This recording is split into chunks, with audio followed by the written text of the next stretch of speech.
पिछली क्लास में हमने त्वरण के बारे में पढ़ा था कि समय के साथ वेग में परिवर्तन की दर त्वरण कहलाती है। यहाँ पर आप बोर्ड में दो ग्राफ देख पा रहे हैं। एक ग्राफ मैंने त्वरण और समय के बीच में खींचा है और एक ग्राफ वेग और समय के बीच में खींचा है। यदि कोई वस्तु एक समान त्वरित गति से चलती है, एक समान त्वरित गति का अर्थ क्या होता है कि इसका वेग समान समय में समान गति से बढ़ रहा है। देखिए, उसका वेग एक समान नहीं है, तभी तो उसमें त्वरण है, अर्थात उसका वेग बदल रहा है। पर वेग कैसे बदल रहा है, यहाँ पर देखिए आप दूसरे वाले ग्राफ में, जब समय शून्य था तब वेग भी शून्य था। जैसे जैसे समय बढ़ता गया, इस अक्ष में समय बढ़ता गया, वैसे वैसे वेग भी बढ़ता गया। तो आपको ऐसे एक सीधी रेखा मिलती है।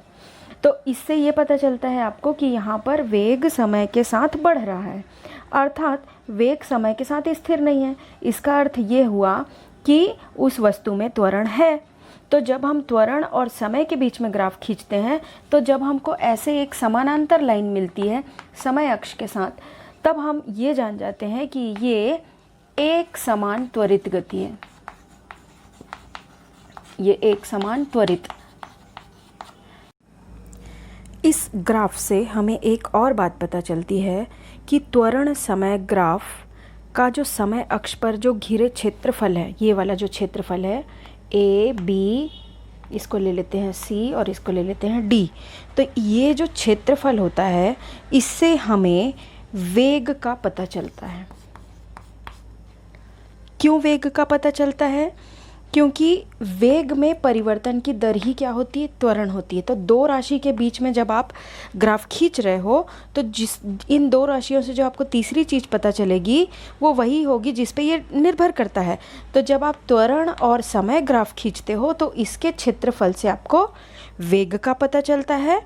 और जब वेग और समय ग्राफ खींचा जाता है, ठीक है, तो वेग और समय ग्राफ जब हम खींचते हैं तो इससे जो ये मान लीजिए दो समय t1 और t2 के बीच वेग कितना था t1 पे और t2 पर वेग कितना था, यदि हम इसका क्षेत्रफल निकालें a b c और d, a b c d e, यानी कि ये एक असममित आकृति है, ना ये वर्ग है ना त्रिभुज है, ठीक है।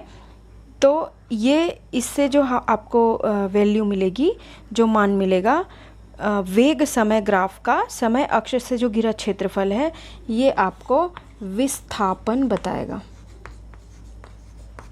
विस्थापन क्यों बता रहा है? विस्थापन बटे समयांतराल। वेग को हम ऐसे ही परिभाषित करते थे, वेग चाल बराबर दूरी बटे समय बताते थे और वेग बराबर विस्थापन बटे समय। तो जब वेग और समय के बीच आप ग्राफ खींचो, जो तीसरी राशि जो आपको प्राप्त होगी वो क्या रहेगी? विस्थापन। और त्वरण और समय के बीच में जो आप खींच रहे थे, तो तीसरी राशि कौन सी मिलेगी? वेग। तो ये दो फैक्ट आप लोगों को याद रखने हैं कि त्वरण और समय से, ये देखिए त्वरण समय ग्राफ, इससे आपको प्राप्त होगा वेग, और वेग समय ग्राफ से आपको प्राप्त होगा विस्थापन।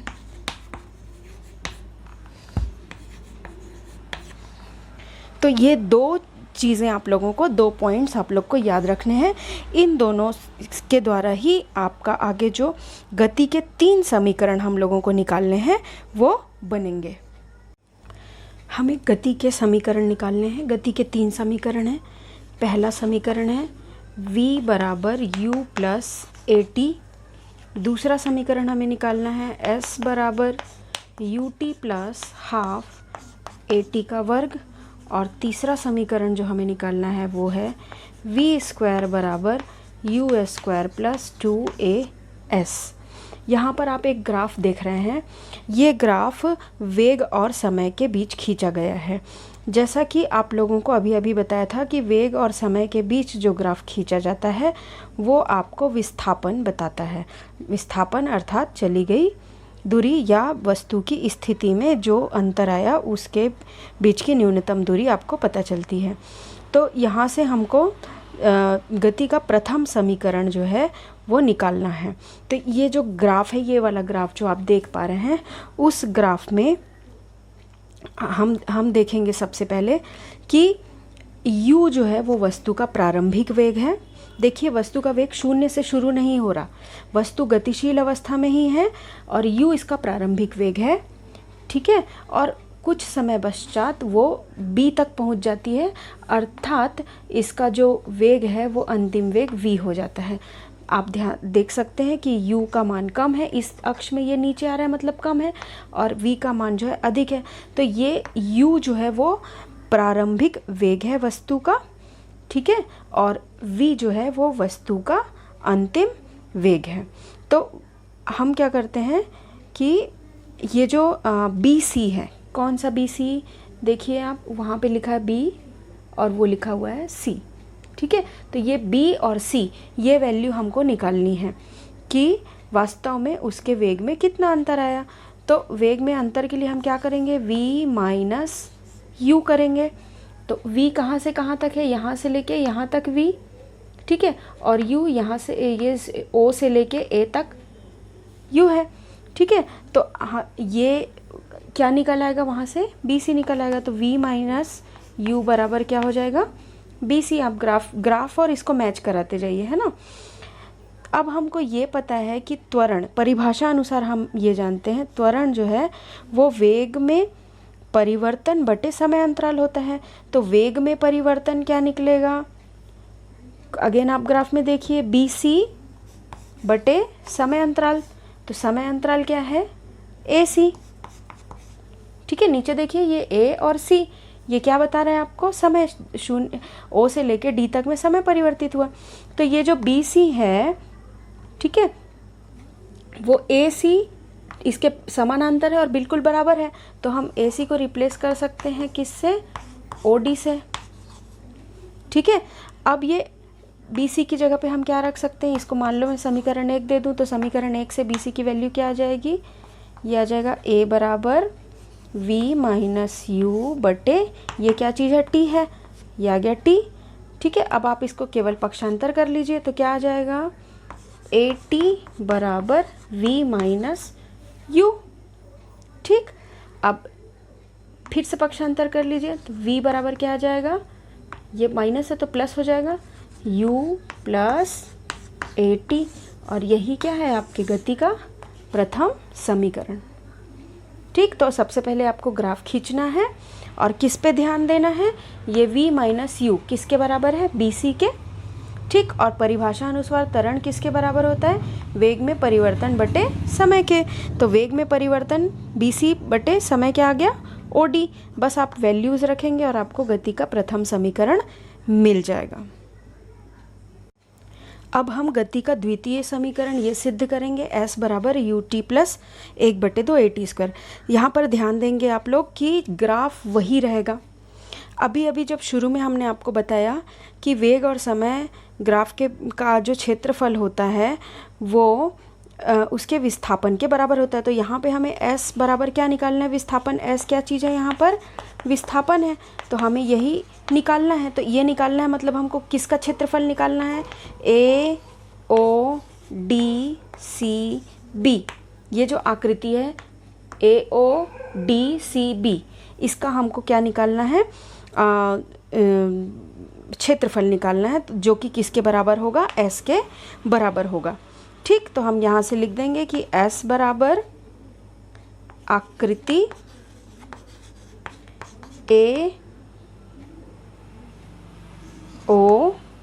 AODB, C बीच में ही आ जाएगा इसीलिए मैंने सीधा DB लिख दिया, का क्षेत्रफल। अब इसका सीधे क्षेत्रफल निकालना संभव नहीं है, तो हम क्या कर लेंगे, इसको बराबर भाग में बांट लेंगे। क्या कैसे कैसे बराबर भाग में बांट लेंगे, AODB। ठीक है, ये एक आयत जो है AOCD और त्रिभुज है ACB या ABC, इन दोनों का अलग अलग क्षेत्रफल निकाल के दोनों को जोड़ देंगे तो क्या हो जाएगा, देखिए आयत AODC का क्षेत्रफल प्लस त्रिभुज ABC का क्षेत्रफल, ये हमको निकाल लेना है। ठीक है, तो वो आयत है तो क्या करोगे आप, लंबाई गुणित चौड़ाई करोगे। ठीक है, तो लंबाई गुणित चौड़ाई कर लीजिए, तो क्या आ जाएगा, OA गुणित OD। ठीक है, चौड़ाई गुणित लंबाई OD। ठीक, प्लस क्या आ जाएगा, ये त्रिभुज है, समकोण त्रिभुज है, इसमें एक 90 डिग्री वाला एंगल है, तो यहाँ पे इसका सूत्र लगा दोगे 1/2। ठीक है, और AC यानी कि आधार गुणित BC यानी कि लंब, ये आ गया। ठीक, अब यहाँ पर ध्यान देना है हमको, ग्राफ के अनुसार ये OA जो है ये किसके बराबर है, U के। ये वाली जो ये यहाँ से यहाँ तक का है किसके बराबर है, U के। तो हम OA के जगह क्या लिख लेंगे, U। और ये जो OD है ये किसके बराबर है, T के। तो यहाँ पे हम क्या लिखेंगे, T। ठीक है, प्लस क्या आ जाएगा, 1/2 तो वही रहेगा। अब ध्यान दो, AC। ठीक, ये जो AC है और क्या लिया हुआ है, BC लिया है। तो याद करिए, हम गति के प्रथम समीकरण में हम लोगों ने जो OD, ये जो BC निकाला था वो किसके बराबर था, BC जो है वो V माइनस U के बराबर था। और ये AC किसके बराबर है, OD के बराबर है। तो AC जब OD के बराबर है मतलब ये किसके बराबर हो गया, T के बराबर। तो यहाँ पे हम क्या लिख लेंगे, T। और BC किसके बराबर था, पहला समीकरण जो निकाले थे V माइनस U के बराबर था। ठीक, तो अब यहाँ से ये हमारा जो समीकरण है वो किस रूप में आ गया, इसको मैं मिटा देती हूँ ताकि आपको आसानी हो। ये देखिए, S बराबर क्या आ गया, UT, ये वैसा का वैसा लिख दिया, प्लस 1/2 वैसा ही है, V minus U same to same है। ठीक है, और ये T को यहाँ पे कर दिया। ठीक, अब V माइनस U जो है वो समीकरण क्रमांक 1 में आप देखिए, V माइनस U जो है वो AT के बराबर है। देखिए, S बराबर UT प्लस 1/2। ठीक, ये ब्रैकेट में लिख लीजिए, V माइनस U बराबर AT। ये समीकरण 1 में आपको मिला प्रथम गति का प्रथम समीकरण निकालते समय। तो इसीलिए ये क्या हो जाएगा, AT इंटू T बराबर आ जाएगा S बराबर UT प्लस 1/2 AT का वर्ग। और यही क्या है, आपका गति का द्वितीय समीकरण है। ठीक, आप इसको 1-2 बार प्रैक्टिस करेंगे तो ये आप लोगों से बनने लगेगा। एक बार में ठीक से समझ नहीं आए तो ये वीडियो को आप रिवाइंड करके दोबारा से देखिएगा। अब हम गति का तृतीय समीकरण निकालेंगे। V स्क्वायर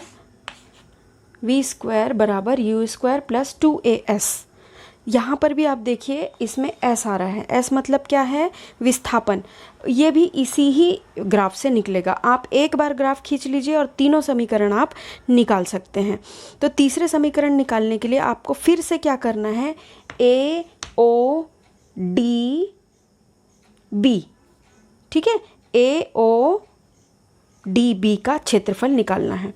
तो S बराबर क्या हो जाएगा, समलंब चतुर्भुज AODB का क्षेत्रफल। ध्यान दीजिए, द्वितीय समीकरण में भी हमने क्षेत्रफल ही निकाला था, लेकिन यहाँ पर हम क्षेत्रफल, वहाँ पर हमने क्या किया था, ये त्रिभुज और इस आयत दोनों का क्षेत्रफल निकाल के जोड़ दिया था। यहाँ पे हमको क्या करना है, डायरेक्टली समलंब चतुर्भुज का जो सूत्र है वो लगाना है। क्या, 1/2 चतुर्भुज की समानांतर भुजाओं की लंबाई, समानांतर भुजाओं का योगफल, सॉरी लंबाई नहीं, समानांतर भुजाओं का योगफल प्लस नहीं, गुणित ऊंचाई। ठीक, तो अब यहाँ पे देखिए समानांतर भुजाएं कौन सी हैं, AO और BD। कौन कौन है समानांतर भुजा, AO प्लस क्या हो जाएगा, BD। ठीक, और ऊंचाई किसको ले लेंगे हम, ऊंचाई किसको लिया जाएगा, OD। ठीक है ना, ये ऊंचाई आ जाएगा। फिर से समझिए, चतुर्भुज की समानांतर भुजाएं कौन सी हो गई? ये AO और BD, इन दोनों को तो ले लिया।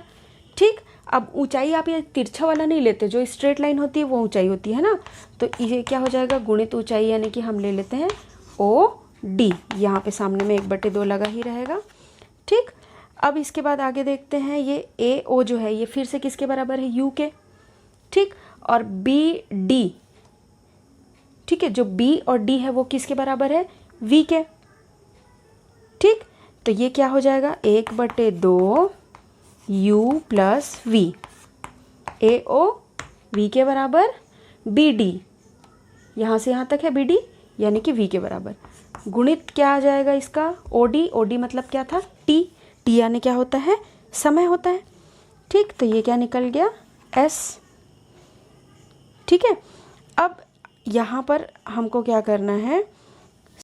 जब हम गति का प्रथम समीकरण निकाल रहे थे उस समय पर AT बराबर V माइनस U आया था, तो वहाँ से हम T निकाल लेंगे, V माइनस U बटे आ जाएगा A।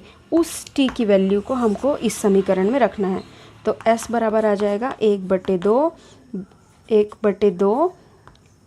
मैं U प्लस V को मैं V प्लस U कर रही हूँ, V प्लस U गुणित ये हो जाएगा V माइनस U बटे A। अब इस A को हम पक्षांतर कर देते हैं, 2 को पक्षांतर कर देते हैं, तो ये क्या हो जाएगा? 2AS। ठीक, और ये क्या हो गया? V प्लस U और V माइनस U।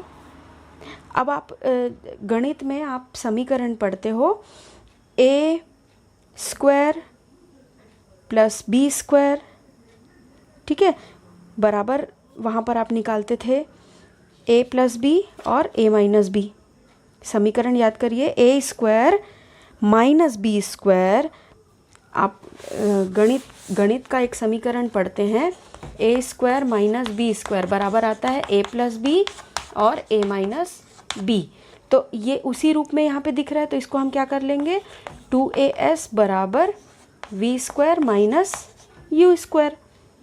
ठीक, अब बस इसको आप सही तरीके से रीअरेंज कर दीजिए, तो आपका जो तृतीय समीकरण है वो निकल आएगा। जो गति का तृतीय समीकरण है, यहाँ से मैं कर देती हूँ, V स्क्वायर बराबर, ये पक्षांतर हो जाएगा, तो U स्क्वायर प्लस 2AS। यही तो आपका गति का तृतीय समीकरण था। तो आप लोग इसको 1-2 बार अच्छे से रिवाइंड कर करके बार बार समझिएगा और बार बार कॉपी में बनाइएगा, तभी ये आप लोगों से बनेगा, अन्यथा नहीं बनेगा। तो आज के लिए केवल इतना ही। थैंक यू, कीप वॉचिंग, हमारे साथ बने रहिए, चैनल को सब्सक्राइब कर लीजिए। अब आगे इस अध्याय का टेस्ट होगा आप लोगों का गूगल फॉर्म में, तो वो सब आप लोग ज़रूर दीजिएगा।